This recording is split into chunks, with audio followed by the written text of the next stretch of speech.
How to unblock someone on Instagram.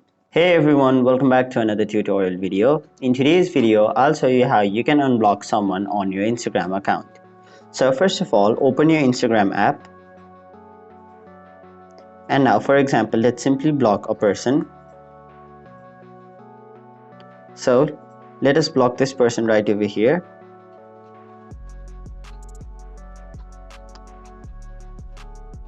And now, in order to unblock the person we've just blocked, all you have to do is go to your profile on the bottom right corner of your screen and then tap on the three lines on the top right.